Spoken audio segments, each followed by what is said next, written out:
సద్గురు జ్యోతిష్యాలయం నుంచి తులారాశి వారికి జనవరి 1 నుండి డిసెంబర్ 31 వరకు 2026 ఎలా ఉందో చూడబోతున్నాం. తులారాశి వారు కొన్ని నెలలుగా ఒక 2-3 సంవత్సరాలుగా అప్ అండ్ డౌన్ చూసే మీకు ఒక శుభమైనటువంటి సమయం ప్రారంభమైందని కూడా చెప్పచ్చు. ఎందుకంటే ఇది వచ్చి ముఖ్యమైన సంవత్సరం. జీవితంలో ముఖ్యంగా ఉద్యోగ స్థానం, ఆదాయపరంగా పెద్ద మార్పులు వస్తాయి. 2026లో ప్రస్తుతం ఉన్న ఉద్యోగంలో మార్పు, పనిచేసే విభాగంలో మార్పు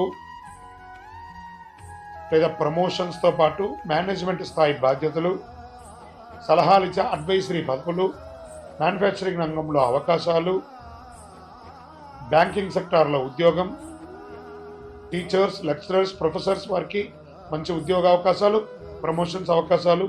మొత్తంగా చెప్పాలి అంటే ఐటీ రంగం వారికి కూడా ఒక మంచి ఇదని చెప్పచ్చు. ప్రభుత్వ రంగంగా కూడా మీరు కోరుకున్నటువంటి పదవులు వచ్చే అవకాశాలు ఉన్నాయి.